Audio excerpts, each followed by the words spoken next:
بسم اللہ الرحمن الرحیم۔ آج بات کریں گے برج ثور کے بارے میں۔ اس سے پہلے کہ میں آپ کو پریڈکشنز دوں مئی 2018 کے بارے میں، تو آپ میرے چینل کو سبسکرائب کر لیں، اس سے آپ کو آنے والی نئی ویڈیو ملتی رہیں گی۔ چلے شروع کرتے ہیں آج برج ثور کے حوالے سے کہ مئی 2018 برج ثور والے لوگوں کے لیے کیسا رہے گا۔ تو زائچے کے اندر جو پوزیشن بنی ہوئی ہے سٹارز کی، وہ بہت زیادہ فیوریبل ہے۔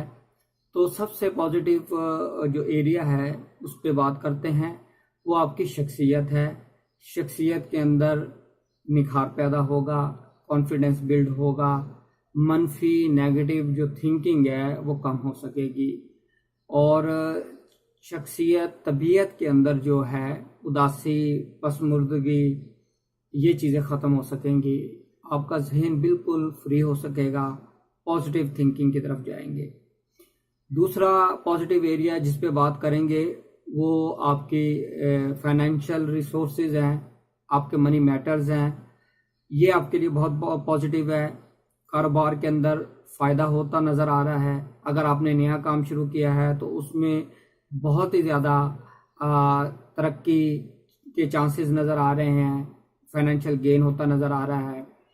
اور اگر اسٹاک ایکسچینج میں آپ نے پیسہ لگایا ہوا ہے تو اس حوالے سے بھی بہت ہی پازیٹیو نظر آ رہا ہے۔ اب تیسرا ایریا جس پہ بہت پازیٹیو ہے وہ ہے آپ کے پارٹنرشپ، آپ کی شادی کے معاملات۔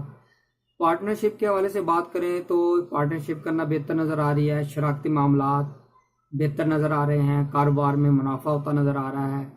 اور اگر شادی، رشتہ، نکاح اس حوالے سے بات کریں تو شادی یا نکاح یا منگنی یا نسبت اس طرح کے معاملات طے ہوتے نظر آ رہے ہیں، اور وہ بہتر ہوں گے انشاءاللہ آپ کے لیے اس ٹائم کے اندر اگر آپ کریں گے وہ۔ اب تھوڑا سا اس ایریا پہ بات کرتے ہیں جس میں تھوڑا سا پرابلم نظر آ رہا ہے، وہ ہے آپ کا foreign travel, higher education. Foreign travel کے اندر اگر آپ جا رہے ہیں تو آپ کو جو اپنے معاملات ہیں وہ آپ کو کاغذی معاملات کو بہتر رکھنا ہے۔ فارن ٹریول میں پرابلم ہو سکتی ہے، اس وجہ سے آپ نے فارن ٹریول کے حوالے سے بالکل کیئرفل رہنا ہے، اور لیگل جو ڈاکومنٹیشنز ہے اس کا بالکل خیال رکھنا ہے۔ اس حوالے سے کوئی پرابلم، کوئی ویزا آبجیکشن، کوئی اس طرح کی چیزیں ہوتی نظر آ رہی ہیں۔ اور ہائر ایجوکیشن میں اگر کوئی تھیسس کر رہے ہیں فارن یونیورسٹیز میں تو وہاں بھی ان کے لیے کوئی آبجیکشن یا اس کو ریجیکشن ہوتی نظر آ رہی ہے تھیسس کی۔